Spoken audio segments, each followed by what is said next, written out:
मुंबई येथे शिवसेना उद्धव बाळासाहेब ठाकरे पक्षाचे आमदार संजय राऊत यांनी आज पत्रकार परिषद घेतली।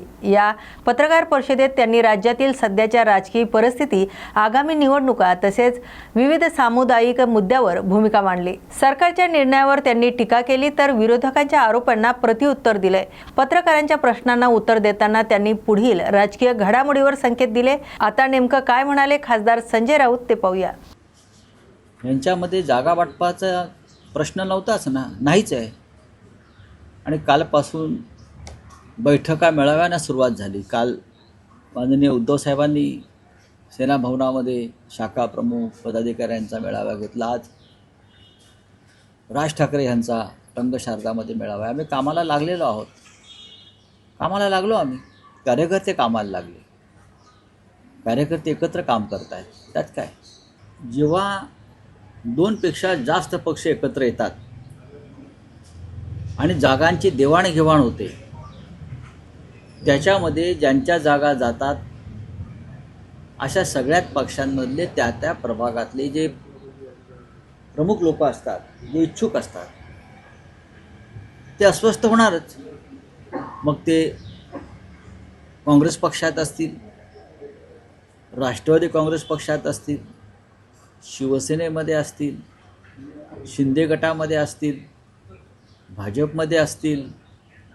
अजित पवार स्वतंत्र का लढत आहेत? त्यासाठीच लढत आहेत। पण कार्यकर्त्यांना समजावून सांगून ही लढाई महाराष्ट्राची, मुंबईची आहे आणि कार्यकर्ते 100% माननीय उद्धव ठाकरे व राज ठाकरे यांचं ऐकतील। तरीही कोणाला असं वाटतं की नाही, माझ्यावर अन्यायच झाला, थोडाफार तो राग व्यक्त करतो आणि त्याला राग व्यक्त करण्याचा पूर्ण अधिकार आहे। पण आतापर्यंत असं कुठे झालं आहे असं उघडपणे ते दिसत नाही मला। तुमची सूत्र सांगतायत, त्या सूत्रांशी आम्ही चर्चा करू की तुम्हाला कुठे दिसलं सगळं।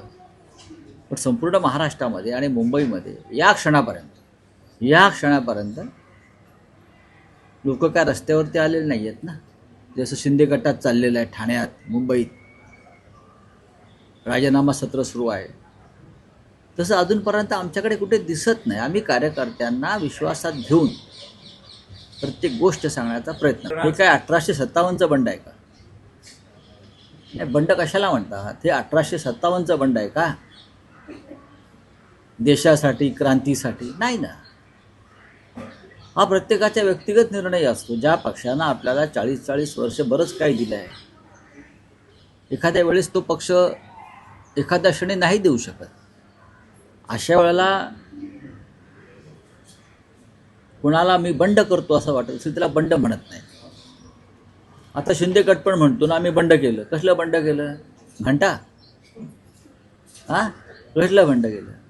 जाऊन बुटच चाटतायत ना भाजपवाल्यांचे, कसलं बंड कसलं? बंडाची व्याख्या समजून घेतली पाहिजे। वैचारिक बंड असते, देशासाठी बंड असतं, क्रांतीचं बंड असतं।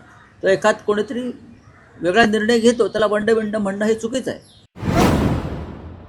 कल्याणमध्ये राजकीय घडामोडींना वेग आला आहे, तर मनसेतून भाजपामध्ये प्रवेश केल्याची माजी नगरसेविका तृप्ती भोयर यांनी आज महाराष्ट्र नवनिर्माण सेनेचे नेते राजू पाटील यांची भेट घेतली। भाजपकडून उमेदवारी न मिळाल्याने पुन्हा मनसेतून उमेदवारी मिळवण्यासाठी हालचाली सुरू असल्याच्या चर्चा आहेत। यापूर्वी मनसे सोडून गेलेल्या पक्षांचे दरवाजे बंद असल्याचे विधान करण्यात आलं होतं। त्यामुळे आता या भेटीनंतर मनसेची पुढील काय भूमिका असणार याकडे राजकीय वर्तुळाचं लक्ष लागलंय। या संपूर्ण विषयावर राजू पाटील काय म्हणतायत ते बघूया। मुंबईतील राजकीय आरोप प्रत्यारोप अधिक तीव्र झाले असून शिवसेना शिंदे गट नेते नवनाथ बन यांनी उद्धव ठाकरे यांच्यावर जोरदार टीका केली। उद्धव ठाकरे यांनी मराठी माणसाच्या पाठिंब्यावर तब्बल 25 वर्ष सत्ता उपभोगली असल्याचा दावा नवनीत बन यांनी केलाय। आता राजकीय भूमिकेमुळे मराठी माणसाची प्रतिमा मलिन होईल असं वक्तव्य करू नये असा सल्ला त्यांनी दिलाय। या वक्तव्यामुळे मुंबईतील राजकीय वर्तुळात चर्चा रंगली आहे। या टीकेला उद्धव ठाकरे आणि शिवसेना उभाटाकडून काय प्रत्युत्तर दिलं जातं याकडे सर्वांचं लक्ष लागलंय। या संपूर्ण मुद्द्यावर नवनाथ बन नेमकं काय म्हणाले ते बघूया। उद्धवजी ठाकरे, मराठी माणसांची लाज काढू नका। याच मराठी माणसांच्या जीवावर तुम्ही 25 वर्ष मुंबईवर राज्य केलं होतं। वंदनीय हिंदू हृदय सम्राट बाळासाहेब ठाकरे यांचे हिंदुत्ववादी विचार सोडल्यामुळे हा मराठी माणूस तुमच्यापासून दूर गेला आणि तुम्ही काय अनाकोंडा आणि अब्दालीच्या गप्पा मारतायत. ज्यांनी स्वतःचा पक्ष गिळंकृत केला ते सगळ्यात मोठा अनाकोंडा तुम्ही आहात.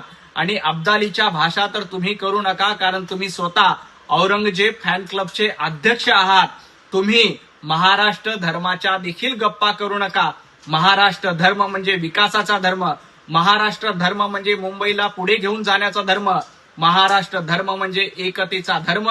तुमचा धर्म हा औरंगजेबचा आणि अफजल खानाचा आहे, हे महाराष्ट्राने ओळखलेलं आहे. नांदेडमध्ये भाजपमध्ये पक्षप्रवेशाची मोठी घडामोड समोर आली आहे. शेकडो मुस्लिम बांधवांनी भारतीय जनता पक्षांमध्ये जाहीर प्रवेश केलाय. हा पक्षप्रवेश सोहळा माजी मुख्यमंत्री अशोक चव्हाण यांच्या प्रमुख उपस्थितीत पार पडला. नांदेड महानगरपालिका निवडणुकीच्या पार्श्वभूमीवर झालेल्या या पक्षप्रवेशामुळे भाजपची ताकद वाढण्याची शक्यता वर्तवली जाते. पक्षप्रवेशानंतर अशोक चव्हाण ज्या पक्षात असतील त्यांच्यासोबत राहणार असल्याची प्रतिक्रिया संबंधित मुस्लिम बांधवांनी दिली. या पक्षप्रवेशानंतर नेमकं काय म्हणाले तेच आता बघूया. देखो अल्हम्दुलिल्लाह अल्लाह पाक ने हमको एक दिन ये मौका दिया है चौहान साहब का साथ देने के लिए और हमारे नीलेश पोड़े साहब का साथ देने के लिए.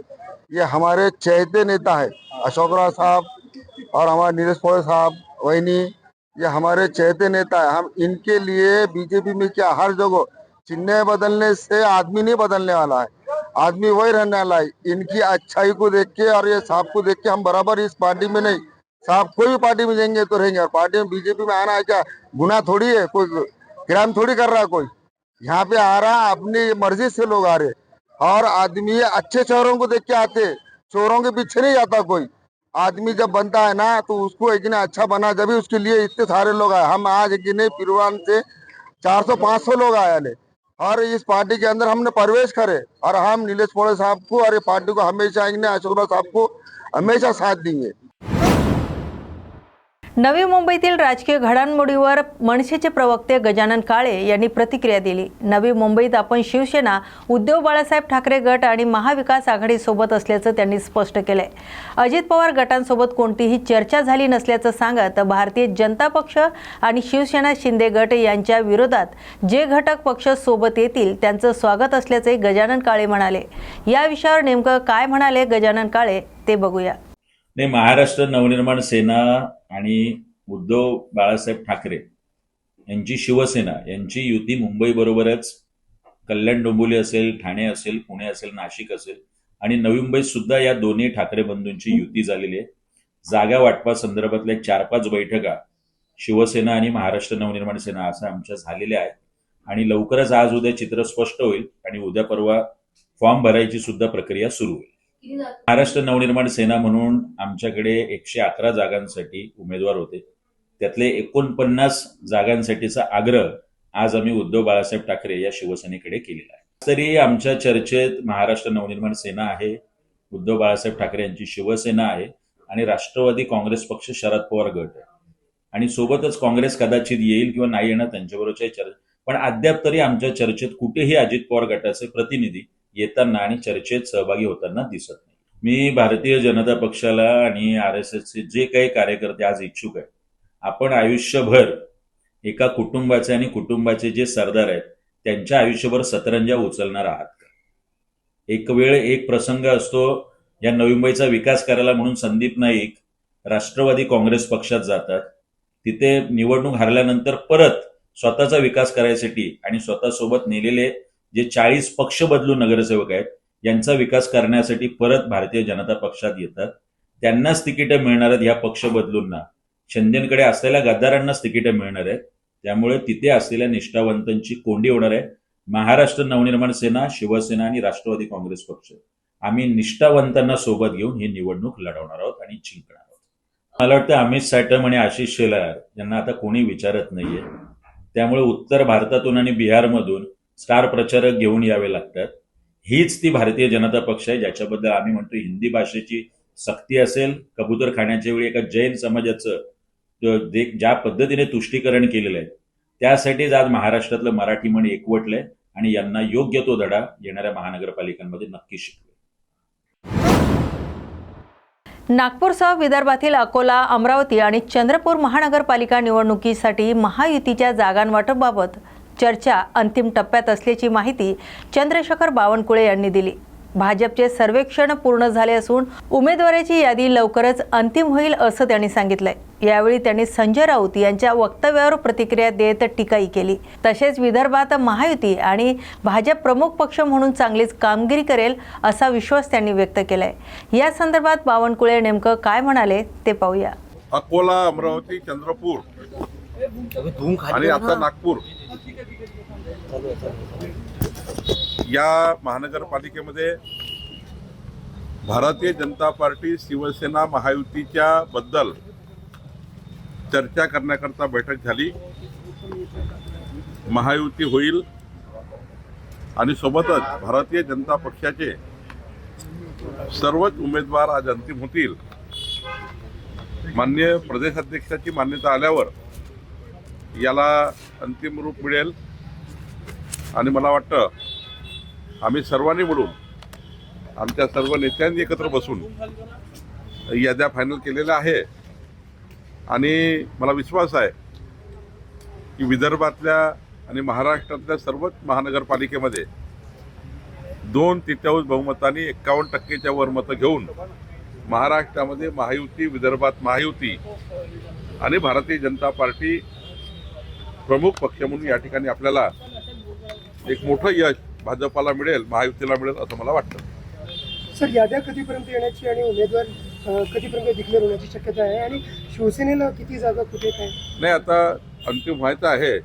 प्रत्येक महानगरपालिकेला वेगवेगळी चर्चा सुरू आहे आणि जोपर्यंत मला वाटतं की हे अंतिम काही एका दिवसात होणार नाही। फॉर्म भरेपर्यंत आणि 30 तारखेच्या 3 वाजेपर्यंत अनेक घडामोडी होणार आहे आणि त्यामुळं चर्चा सुरू राहतील। आमची महायुती चर्चा सुरू राहील, भारतीय जनता पार्टीच्या कॅन्डिडेटची चर्चा सुरू राहील। त्यामुळे जसं जसं पुढे जाईल तसं तसं मला वाटतं ही यादी अंतिम होत राहील। सर, चंद्रपूरचा नेत्यांचा काही विषय होता तो सॉल्व्ह झाला? चंद्रपूरचे आम्ही सर्व नेते एकत्र बसलेलो आहोत, त्यामुळे काही प्रॉब्लेमच नाही आहे। मान्य सुधीर भावत आहे, हंसराज भैया आहेत, आमचे जोडगेवारजी आहेत, आमचे त्या ठिकाणी अशोकराव नेते आहेत आणि चैनुभाऊ संचेतीसारखे एक वरिष्ठ नेते त्या ठिकाणी निरीक्षक आहेत निवडणुकीचे आणि त्यामुळं जोरगेवारजी आमचे इथे आमदार आहेत। त्यांच्या निवडणूक प्रमुख असल्यामुळं, जोरगेवारजी स्वतः निवडणूक प्रमुख असल्यामुळं आणि तिथले आमदार असल्यामुळं नक्कीच जोरगेवारच्या त्या ठिकाणी निवडणूक प्रमुख म्हणून त्यांच्या विधानसभेची निवडणूक असल्यामुळं चांगल्या पद्धतीने निवडणूक जिंकेल आणि मला वाटतं सुधीरभाऊ असतील, आमचे हंसराज भैया असतील, या ठिकाणी यांचं नेतृत्व आहे आणि सोबतच आम्ही सर्व लोक त्या ठिकाणी आहोत। मला असं वाटतं की चांगली निवडणूक होईल। चंद्रपूर यावेळेस चांगल्या मताने आम्ही जिंकू। मुख्यमंत्री नितीन गडकरींकडे पोहोचलेत, आपण जातो? मी जातो आहे, नागपूरची चर्चा सुरू होते आहे, त्यामुळं आम्ही त्या ठिकाणी जातो आहे। नागपूरही आज अंतिम होईल।